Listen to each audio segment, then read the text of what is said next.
कहानी शुरू होती है एक ऐसी जगह से जो दुनिया के सबसे रहस्यमयी और अलौकिक स्थानों में से एक है, शंभला।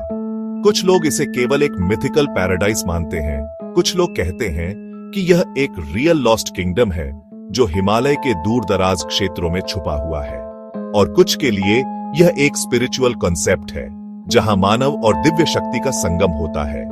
लेकिन इस रहस्य ने सिर्फ कहानियों तक ही सीमित नहीं रहा। एक्सप्लोरर्स और बड़े बड़े साम्राज्य इसे खोजने के लिए पागल हो गए। निकोलस रोरिच से लेकर नाज़ीज तक हर कोई इस खोए हुए राज्य को खोजने के पीछे दौड़ा। पर क्या यह सिर्फ मिथ है या कहीं सच में कोई हिडन किंगडम था? सबसे पहली बार शंभला का जिक्र तिब्बतन बुद्धिस्ट टेक्स्ट्स में मिलता है। ये टेक्स्ट्स बताते हैं कि शंभला एक हिडन किंगडम है जहां शांति, ज्ञान और आध्यात्मिक शक्ति का राज है। इनके वर्णन इतने विस्तृत और सजीव हैं कि एक्सप्लोरर्स ने सोचा, अगर यह सच में मौजूद है तो इसे हिमालय में कहीं छुपा होना चाहिए। कहानियों के अनुसार शंभला का राज्य कुलिका डायनेस्टी के अधीन था। वहां के लोग अत्यंत विकसित थे, न केवल आध्यात्मिक रूप से बल्कि तकनीक और संस्कृति में भी। कुछ डिस्क्रिप्शंस इतने अनयूजुअल कि मॉडर्न स्कॉलर्स हैरान हैं। तो क्या कुलिका डायनेस्टी एक वास्तविक राजनीति थी या सिर्फ एलेगोरी? अगले हिस्से में हम मिलते हैं एक ऐसे आदमी से जिसने इसे खोजने की ठानी थी, निकोलस रोरिच। 1920 के दशक में निकोलस रोरिच, एक रशियन पेंटर और एक्सप्लोरर, ने शंभला की खोज के लिए हिमालय की ओर यात्रा शुरू की। रोरिच का मानना था कि यह राज्य सच में मौजूद है और यह एशिया के स्पिरिचुअल हार्ट में छुपा हुआ है। उन्होंने तिब्बत, मंगोलिया और दूर दराज के पहाड़ों तक सफर किया। उनकी डायरी और पेंटिंग्स में इन रहस्यों का वर्णन है। रोरिच का उद्देश्य केवल खजाना नहीं था, बल्कि लॉस्ट नॉलेज और स्पिरिचुअल विजडम प्राप्त करना था। उनके अनुसार शंभला की ज्ञान से दुनिया में पीस और हार्मनी ला सकते हैं। रोरिच की यात्राएं रोमांटिक और मिस्टिकल दोनों थीं। कई के लिए इंस्पिरेशन, कुछ के लिए ऑब्सेशन। लेकिन क्या रोरिच ने कोई कॉन्क्रीट सबूत पाया? अगला हिस्सा बताएगा कि किसने और कैसे इस खोज को मिलिटराइज किया। नाज़ीज। 1930-40 के दशक में यह खोज और भी खतरनाक हो गई। नाज़ीज ने भी शंभला की ओर ध्यान दिया। उन्हें विश्वास था कि शंभला में एंशिएंट एरियन नॉलेज छुपा हुआ है जो उन्हें विश्व विजय में मदद करेगा। SS और अहनेनर्बे ऑर्गेनाइजेशन ने हिमालयास और तिब्बत में एक्सपेडिशंस भेजे। उनका मिशन था एंशिएंट एरियन सिविलाइजेशन और शंभला के सीक्रेट नॉलेज को ढूंढना। उन्होंने आर्कियोलॉजिकल क्लेम्स के नाम पर कई रिसोर्सेस लगाए, परंतु ज्यादातर मिथ्स की तरह यह खोज भी विफल रही। कुछ कंस्पिरेसी थ्योरीज वहीं से जन्मी, कुछ खतरनाक इंटरप्रिटेशंस बनी। लेकिन क्या उनका शोध किसी रहस्य का सच उघाड़ सका, या इसने बस और सवाल पैदा किए?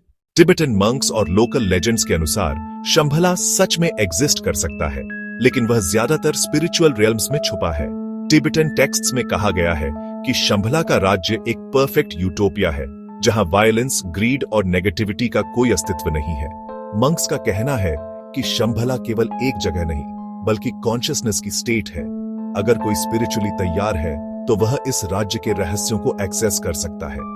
एक्सप्लोरर्स के लिए शंभला सिर्फ एक खोज नहीं थी, बल्कि यह एक लाइफ चेंजिंग जर्नी थी। हिमालयास की कठिन परिस्थितियों, फ्रीजिंग टेम्परेचर्स और ट्रेचरस टेरेन्स ने कई लोगों को रोक दिया। जो लोग वहां पहुंचे उन्होंने केव्स, एंशिएंट टेम्पल्स और मिस्टीरियस कार्विंग्स देखे। पर क्या वे संकेत शंभला के थे? हिस्टोरिकल और आर्कियोलॉजिकल एविडेंस के अनुसार कुछ स्कॉलर्स मानते हैं कि शंभला का आधार सेंट्रल एशिया और तिब्बत के रिमोट रीजन्स में था। कुछ आर्ग्यू करते हैं कि यह एक वास्तविक राज्य था जो मंगोल और तिब्बतन रीजन्स में फ्लरिश करता था। लेकिन मॉडर्न हिस्टोरियंस के लिए प्रूफ अभी तक कंक्लूसिव नहीं है। यह जगह या तो डिस्ट्रॉयड, हिडन या स्पिरिचुअल रेलम में मौजूद है। पुराने मैप्स और टेक्स्ट्स वेग और सिंबॉलिक हैं। कुछ कहते हैं कि यहाँ इमेंस ट्रेजर्स, एडवांस्ड टेक्नोलॉजी और मिस्टिकल वेपन्स हैं। कुछ का मानना है कि शंभला के मंक्स ने एंशिएंट मैन्युस्क्रिप्ट्स और नॉलेज को प्रिजर्व किया है। तो क्या वहां ऐसी नॉलेज है जो दुनिया बदल सकती है, या यह सिर्फ लेजेंड्स की चमक है? आज भी शंभला की लेजेंड्स दुनिया भर में इंस्पायर करती है। मूवीज, बुक्स और स्पिरिचुअल टीचिंग्स में इसका उल्लेख मिलता है। कुछ मॉडर्न एक्सप्लोरर्स और ट्रैवलर्स बिलीव करते हैं कि शंभला का एसेंस आज भी हिमालयाज में छुपा है। साइकोलॉजिस्ट्स और स्पिरिचुअल टीचर्स कहते हैं कि शंभला इनर कॉन्शियसनेस और सेल्फ रियलाइजेशन का सिंबल है। अगर हम इसे समझें तो शंभला की सर्च केवल फिजिकल नहीं बल्कि स्पिरिचुअल जर्नी भी है।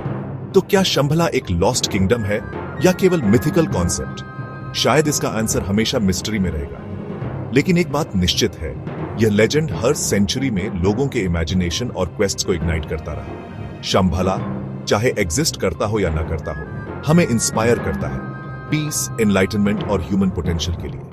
अगर आपको यह यात्रा पसंद आई हो तो प्लीज सब्सक्राइब करें, लाइक और कमेंट करना न भूलें।